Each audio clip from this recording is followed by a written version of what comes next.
Hello, my name is Miss Sophia. I am here with the Euclid Public Library to do a story time about dinosaurs and dinosaur bones and fossils. So if you're interested in dinosaurs, please continue to tune in. My books today are 3 different books that I'm reading with permission from Chronicle Publishing.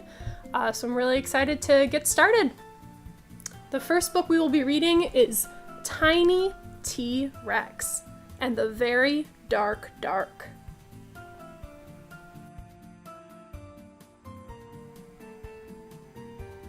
There we are at Tiny's house. Tiny, it will be dark soon. Yes, Pointy, soon it will be very dark. Tiny TRex and the Very Dark Dark. They look kind of scared. It is our first camp out in the backyard, and we are nervous. We have never slept outside before. We are mighty beasts. I am a Rex, Pointy is a Pointy, and Bob is my special squish. There's Bob, right in the middle. But even mighty beasts get scared if we can't sleep with our nighty lights. When I am inside, the dark doesn't seem so dark.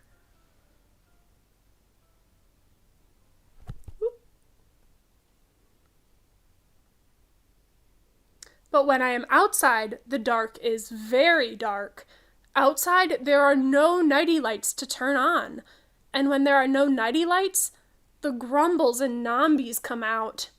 Uh-oh. Kind of spooky. Mother says, "There's always a shining light somewhere, Tiny, even in the dark. If you are brave and look hard enough, you will find it." But it is hard to be brave when you are scared of the crawly creeps. And it is hard to look for something when you have your eyes shut. Pointy and I thought up a secret plan to be brave. When the very dark dark comes, we will be ready. First, we will build a hiding fort to hide our snacks and ourselves. There they are building it. Setting up the blanket fort. There's a tail peeking out. I don't feel hidden. Next, we will make special helmets to protect our brains from the grumbles and nombies. I need a bigger helmet. The next part of the plan is the most important. We must hurry. We are running out of time. The crawly creeps are closing in. Tap, tap, tap, tap, tap. Snore! I hear the grumbles. They are close. It looks like it might just be his dad. Crunch, crunch, crunch. Run, Pointy. The nombies are here. They're running. They're running to the fort. This is it. Our secret plan is almost ready. Now we will not be scared of the very dark dark because we have made a super bright nighty light. Click! He's plugging it in. It's so bright.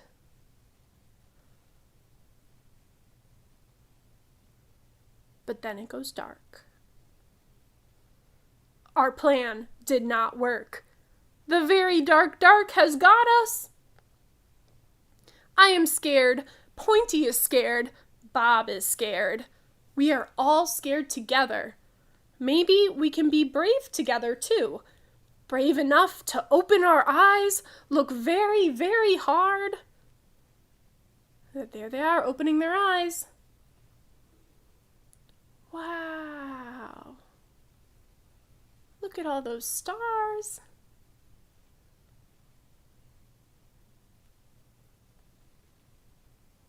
and find some light. The end. So that's a really good story for, dinosaur enthusiasts as well as anybody who might be a little bit afraid of the dark or trying something new. Okay, so we're going to move on now to our next book, which is called Dinosaur Bones with Bob Barner. Again, all these books are being read with permission from Chronicle Books Publishing. Thank you so much. All right, Dinosaur Bones. Dinosaurs are gone for good. The last dinosaurs lived 65 million years ago. Dinosaurs became extinct because climate changes made it hard for them to find enough food. Maybe dinosaurs once lived in your neighborhood. The first dinosaur bones were discovered in England in the 1820s. Since then, dinosaur fossils have been found all over the world. Fossils and bones and footprints that have been preserved in the Earth's crust. Dinosaurs had teeth to bite and jaws to chew. The shape of the jaws and teeth help scientists find out if a dinosaur was a meat or a plant eater. Dinosaurs with sharp teeth like this TRex were meat eaters. They walked the earth when those bones were new. Tyrannosaurus rex means king of the tyrant lizards. Its arms were so short it couldn't even scratch its chin. The first T-Rex skeleton was found in Montana in 1902. A T-Rex skull can weigh up to 750 pounds. They had bones for legs and bones for hips. Scientists study the bones to find out more about dinosaurs. Some dinosaurs had hips like birds. Others had hips like lizards. Many dinosaurs were giants, but some were the size of a chicken. Dinosaur bones used on long dinosaur trips. Some dinosaurs traveled and hunted in groups or herds. Living in groups helped protect them from predators. Ancient footsteps show that baby dinosaurs were often protected from predators by walking in the center of the herd. They had bones with discs and bones with points. Stegosaurus had pointed bones on its back. Its small head held a brain the size of a walnut. Bones for running with sockets and joints. Stegosaurus spent most of the time munching plants to feed its huge body. It used the spikes on its tail to fight attacks from meat-eating dinosaurs like the T-Rex. Today, only bones are left to show. Triceratops had a skull 1/3 the length of its body. It gathered plants with its turtle-like beak and chewed food with teeth in the back of its mouth. But dinosaurs rumbled and creaked long ago. Triceratops means three-horned face. This plant eater was generally peaceful, however, it used its long horns to fight when attacked. Triceratops was one of the last dinosaurs to exist. So when you see dinosaur bones in a museum or town, remember a dinosaur once used them to get around. Scientists put together dinosaur bones like a puzzle. They used chisels, diamond saws, and dental drills to remove the bones from rock. The skeletons are held together with metal wire and pipes. Brachiosaurus weighed more than 10 elephants. It was one of the heaviest and longest dinosaurs. A hungry Brachiosaurus used its long neck to reach tender leaves at the tops of trees. And then here we have a selection of those dinosaurs. All right, the end. So that was a pretty informative book about dinosaur bones and fossils and how we see them today. Our next story is also about how we see them today in a setting that you might be familiar with, a museum. So this book is called A Funny Thing Happened at the Museum. So what did you think of our trip? Well, it wasn't exactly what I expected.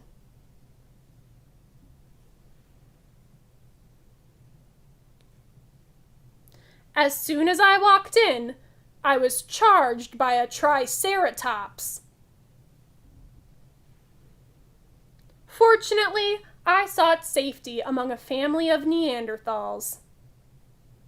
There he's hiding.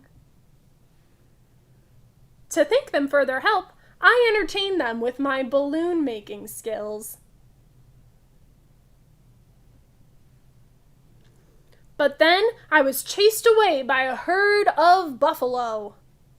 Oh my goodness.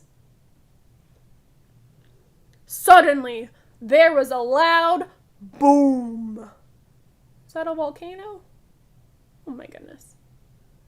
So I ran out of there as fast as I could, but I accidentally broke something along the way.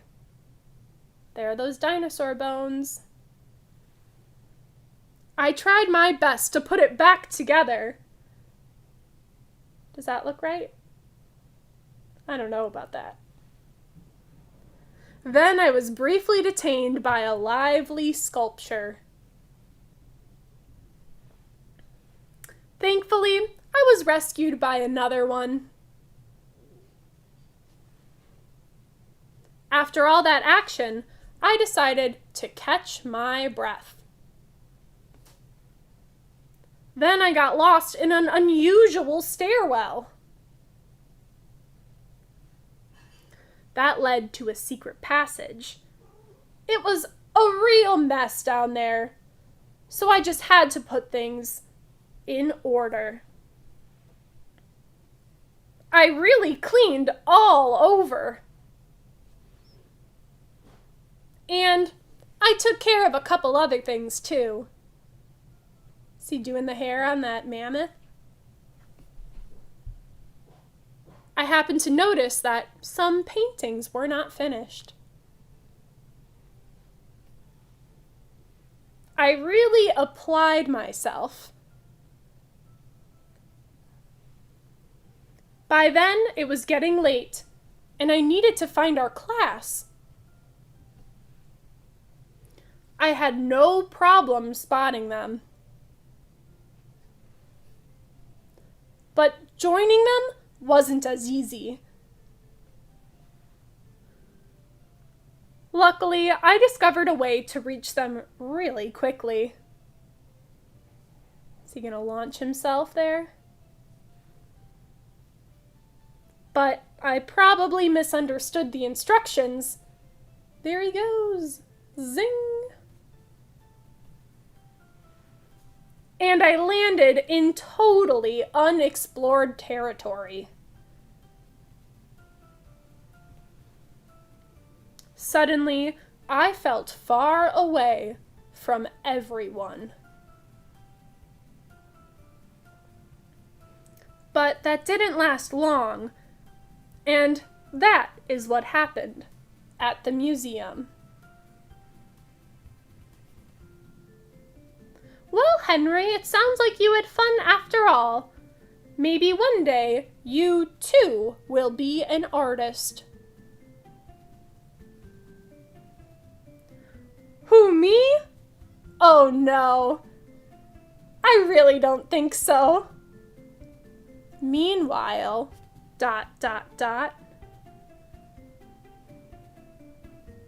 There's his art in the museum and everyone's looking at it. The end. All right, so thank you all so much for joining me today. I hope you had fun exploring some stories about dinosaurs and dinosaur bones, and I can't wait to see you next time. Bye!